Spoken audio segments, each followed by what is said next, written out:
Hi, everybody. I'm here with Morning Motivation with Miranda. Of course, it's a little bit after morning today. It's about 24 minutes after, but we were messing around with our display here to see if we could get it going again. So, I am here to give you a very short update because I have a meeting in a couple of minutes. But today I do want to talk about something that is important, even though it's maybe not something you think about a whole lot, which is should you put your address on your resume and why it matters more than you think. So, back in the day, whenever that was, and I didn't even say anything. So, yes, I am dressed very festively today because it is November 1st, which is the start of the Christmas season in my family. So, I do have my Grinch shirt on and my ornament earrings. So, if you would like to join in on the festivities, I would welcome that. All right.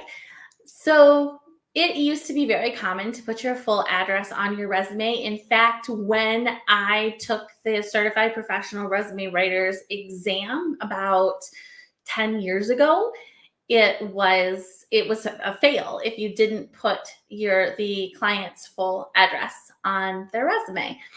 But today things are a little bit different. First of all, because of security concerns. So, having your full address on any document that's going to be potentially distributed around the internet is not the best idea in most cases.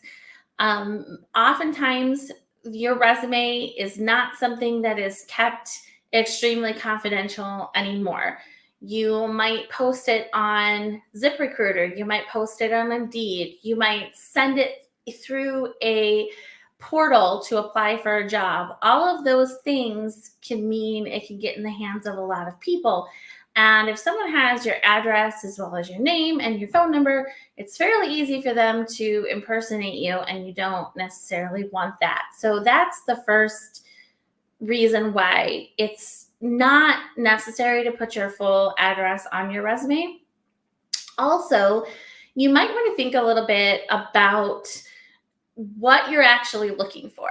So, more and more, it's becoming common for people to work remotely, which means you're not necessarily working from a physical office, you're working from your home.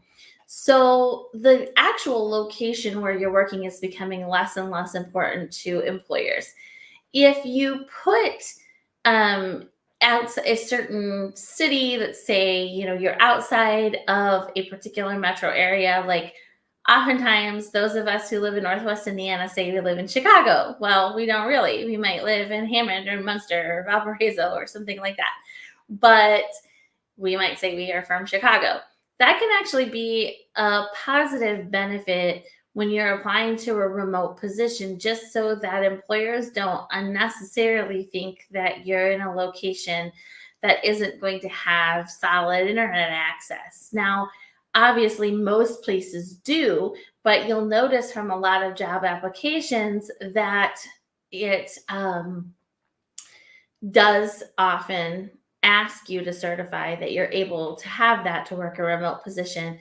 It also allows you to maintain a little bit more anonymity in a world where you're interviewing a potential company just as much as they are interviewing you, especially when it comes to startups that you might not have a lot of experience with.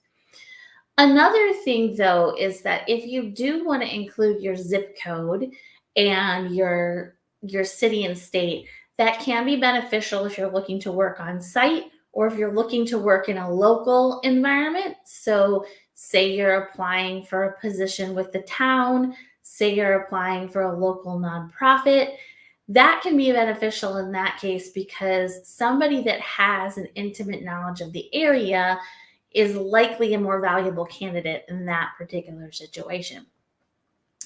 Finally, completely leaving off any type of address or location whatsoever, not even including a city state, is something that is happening more and more now that people are working remotely. But I don't really recommend it. There are still a lot of applicant tracking systems that are looking for a location. So giving some idea of your location, even if you're just saying Chicagoland, a lot of times if it wants a zip code, if you're in a metro area, I just say give the zip code for city center. You can always discuss later, what the logistics actually are in terms of your location. But leaving it off completely can sometimes cause a problem with applicant tracking systems that might flag you for not providing all the information. All right, I have a meeting now, so I've got to go. I hope this was helpful, short and sweet, and I will see you guys all next week. Bye.